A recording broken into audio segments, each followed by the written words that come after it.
Bonjour à tous et bienvenue dans cet épisode EDB Talk. Aujourd'hui, on va parler tout simplement de mon passage dans un reportage télé. Oui, c'est assez fou, même dit comme ça. Honnêtement, moi je le dis, mais je le vois pas bien.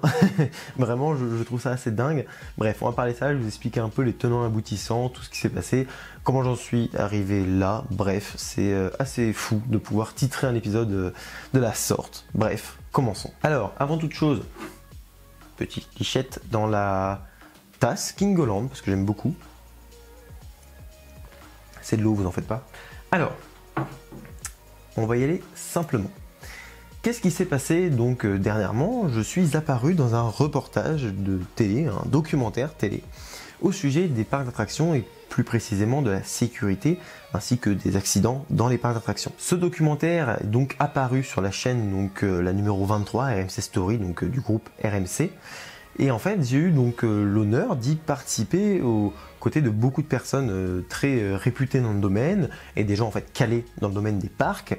Le sujet étant la sécurité et les accidents, il fallait donc avoir des gens plutôt calés, donc des constructeurs de montagnes russes. Et pareil, on avait donc des gens qui soit avaient vécu un drame, soit avaient donc œuvré, soit dans la recherche au niveau de la justice, etc. suite à un drame, soit des gens qui, techniquement parlant, s'y connaissaient très bien dans les parcs. Et il y avait une personne, parmi ce lot d'experts, c'était moi qui n'étais pas vraiment à ma place parce que je suis entre guillemets personne, parce que clairement je n'ai aucune formation dans le domaine, et pourtant j'ai eu la chance de participer à ce documentaire. Alors avant toute chose, moi j'ai beaucoup apprécié le documentaire, je suis loin d'être la meilleure personne pour en parler. Pour ceux qui s'inquiéteraient un petit peu du titre, parce que je crois que c'était cauchemar dans les parcs d'attractions, c'est un titre aguicheur, c'est normal, je fais la même chose sur YouTube pour entre guillemets inciter les gens à cliquer, et ce qui compte c'est le contenu en fait, ce qu'on va vous proposer, que ce soit à la télé ou sur YouTube, afin que vous ayez un vrai intérêt à regarder, non pas juste parce que le titre est aguicheur, mais parce que derrière il y a un vrai message à passer. Ici je trouve que dans le documentaire en question, qui au passage est dispo en replay, je vous mets le lien en description, je sais pas combien de temps il sera dispo, mais en tout cas pour l'instant il l'est, au moment où je tourne cette vidéo, et il faut savoir que voilà, il y a ce côté donc un peu sensationnel qui est normal du fait qu'on a besoin que les gens cliquent, parce qu'il faut que les gens regardent la chaîne télé ou cliquent sur les vidéos YouTube, mais derrière, qu'il y a un vrai intérêt à regarder, comme je l'ai précisé. Ici, donc en fait, il faut comprendre que j'ai été donc contacté par la réalisatrice qui donc n'y connaissait rien au parc et qui m'a dit qu'elle était journaliste et qui s'intéressait donc au parc pour réaliser son documentaire. Et pour le coup, elle m'a apporté à l'époque des preuves qui me laissaient sans aucun doute être serein quant à la réalisation de ce documentaire, parce que les recherches étaient poussées, parce qu'elle me parlait elle avait des termes et même des noms de personnes influentes dans le domaine qui, voilà, c'était clairement une très très bonne chose, parce qu'elle avait les bons noms, entre guillemets, et ça m'a montré que cette réalisatrice connaissait son domaine, alors qu'en fait, après avoir échangé avec elle, j'ai appris que c'était une totale découverte et que juste elle a fait son travail de journaliste, de vrai journaliste, afin de connaître de manière plus adéquate, de manière plus précise, les gens qui œuvrent dans le domaine des parcs et les tenants et aboutissants. Et alors pourquoi je vous en parle? Parce que du coup, elle m'a envoyé un email et elle m'a dit voilà qu'elle avait trouvé mes vidéos sur les accidents, parce que c'est un peu le sujet quand même du documentaire, intéressante, et qu'elle avait donc voulu que j'intervienne dans ce documentaire afin de raconter un petit peu, faire des petites apparitions pour aider donc à l'argumentation du documentaire comme tous les autres intervenants. Et c'était donc pour moi déjà une chose très particulière, parce que imaginez-vous, vous êtes là, vous avez une chaîne YouTube, c'est sympa, ça marche bien, c'est cool, j'ai une communauté qui est vraiment cool autour de moi, etc. Donc je vous remercie d'ailleurs pour ça. Mais du jour au lendemain, on reçoit un email comme ça, et au début je me suis dit bon, c'est un documentaire, RMC Découverte ou RMC Story, donc le groupe RMC, j'ai confiance parce que leurs documentaires sont vraiment bons, ils font partie des rares que j'aime beaucoup dans les parcs. Mais ce n'est pas tout, quand j'ai échangé donc avec la réalisatrice, j'ai eu les certitudes que c'était bien fait et fait avec de la bonne volonté. Elle m'a directement dit dans l'email que c'était pas pour faire du sensationnel, même si évidemment c'est un peu le thème de l'émission, mais en dehors de ça, c'était vraiment pour parler des coasters et parler de la sécurité. Et d'ailleurs, en introduction, je fais une intervention où je dis qu'un coaster c'est très très sécure comparé à beaucoup d'autres moyens de transport, si on considérait la montagne russe comme un moyen de transport tel que l'avion ou la voiture.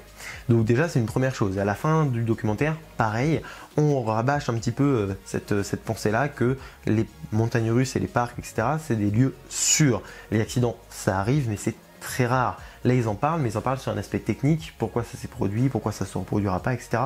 Vraiment la même manière que j'ai moi d'essayer de vous montrer à quel point oui, c'est arrivé les accidents, faut pas non plus croire que c'est totalement sécure à 100%, ça ne l'est jamais. En général, c'est 99%, en tout cas pour le domaine des parcs, c'est très très haut.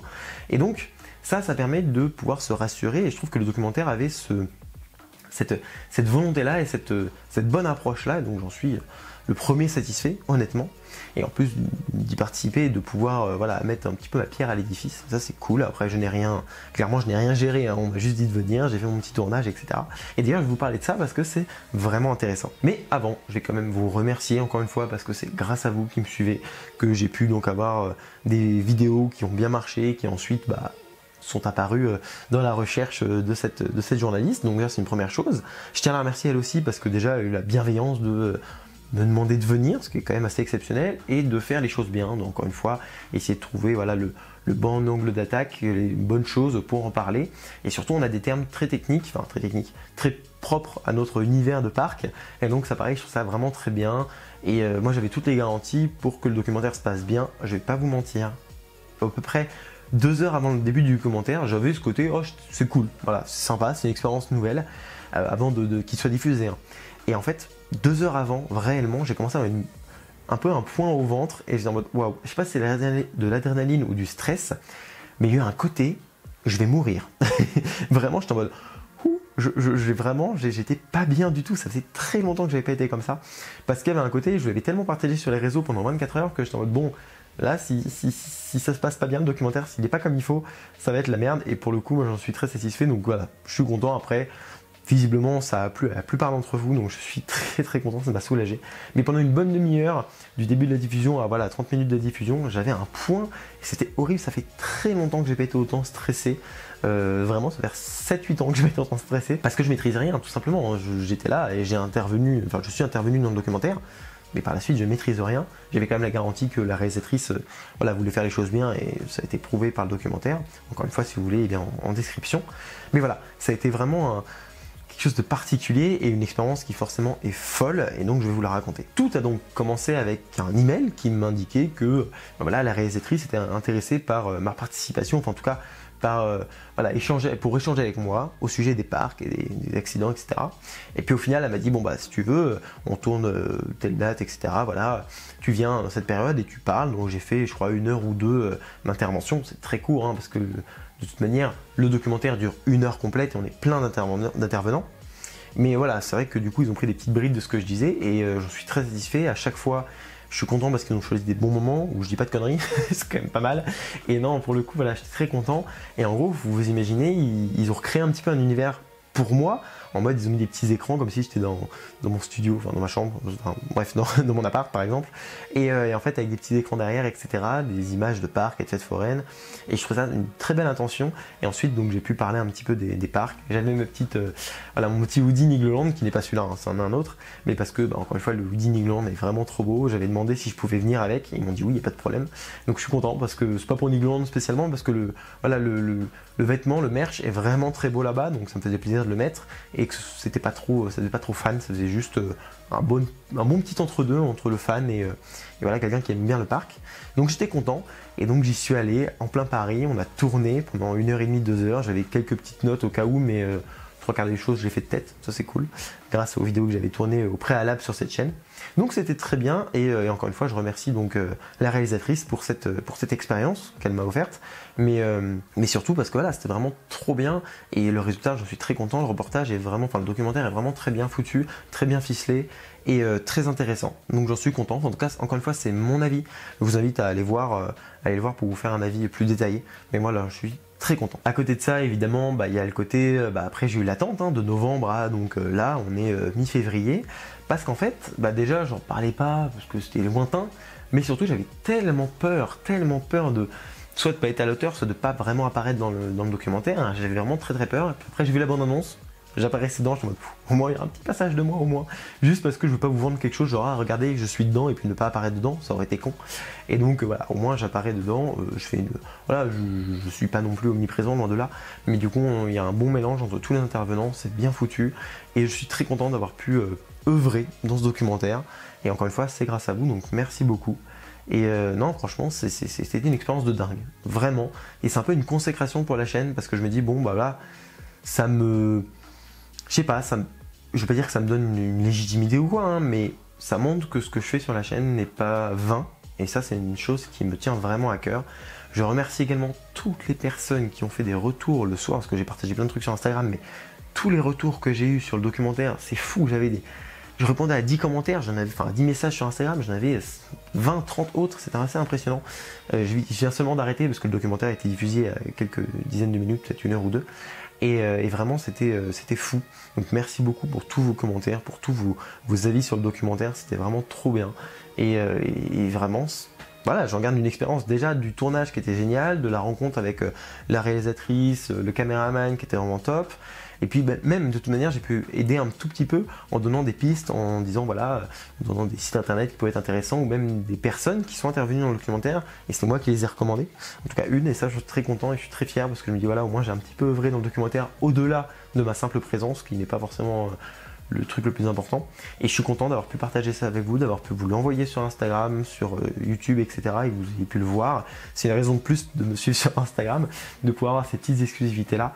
Et non, franchement, c'était génial et non, je garde un très très bon souvenir, c'était vraiment très bien. Que dire de plus à part que c'est quelque chose d'exceptionnel que j'ai vécu, soit le tournage, la diffusion et même le partage avec vous, c'était vraiment génial. Et je me rends compte que cette passion peut vraiment faire vivre des choses exceptionnelles, c'est vraiment dingue, hein. Mais là ça va au-delà des parcs, c'est vraiment... Voilà, on partage encore une fois la passion, là c'est sûr, bon, ok, c'est un sujet un petit peu touchy, parce qu'on est sur un sujet d'accident, etc. Mais il est bien tourné, je trouve qu'il a été bien ficelé, bien foutu, et donc je suis très content.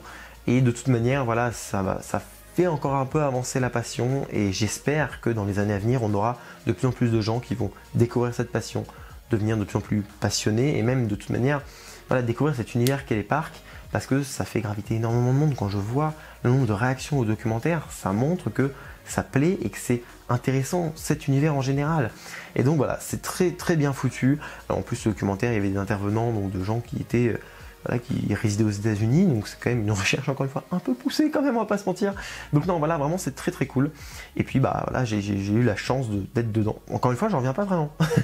Vraiment, en plus ça arrivait un petit peu. Je vais vous dire cette anecdote, c'est que d'un coup, il y a eu la diffusion de la bande-annonce dans laquelle j'apparais de ce documentaire. Je suis en mode, ok, en fait ça va apparaître dans 5 jours, je suis à la télé. Et bon, c'était marrant parce que je me disais, oh c'est cool, mais à la fois j'arrivais à prendre du recul. Et encore une fois, 2 heures avant, le recul était totalement disparu, hein. C'était un stress total. Je sais pas pourquoi, ça n'est jamais arrivé à ce point-là, en tout cas pas ces 7-8 dernières années.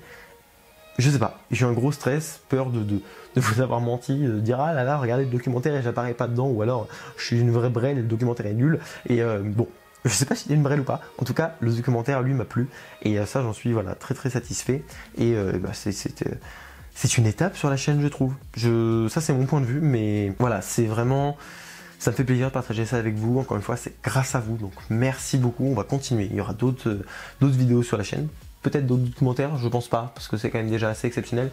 Mais entre ça, la mise en tendance, il n'y a pas très longtemps, ça fait beaucoup à gérer pour mes petites épaules sur cette chaîne, vraiment. En tout cas, ça prouve que vous êtes derrière moi et que vous m'aidez. Donc c'est une chose très intéressante. Je vais m'arrêter là parce que c'est déjà trop long et que j'arrête pas juste de tourner en rond, de vous remercier, de dire que le documentaire m'a plu. Donc bref, ceci étant dit, je vous remercie d'avoir suivi cette vidéo jusqu'au bout. Je vous dis à bientôt pour une prochaine vidéo, soit un DB World, soit une vidéo dans un parc. D'ici là, et non, d'ici là, pas soyez enthousiastes. Sachez que au moment où cette vidéo sort, je suis potentiellement à Efteling. Vous voulez pas venir celle-là non plus. Et alors, pourquoi je dis ça? Parce qu'il n'y aura sûrement pas d'épisode dimanche prochain de DB World, parce que je suis à Efteling et que bah, Efteling c'est trop bien. Donc voilà, je suis en équipe. Suivez-moi sur Instagram pour voir ça. Et puis bah voilà, je pense qu'on va passer de très bons moments et qu'on va kiffer notre séjour à Efteling. Voilà, je suis désolé d'avoir coupé la fin de la vidéo pour ça, mais ça me faisait un peu marrer aussi. Donc bref, d'ici là, soyez enthousiastes. Salut!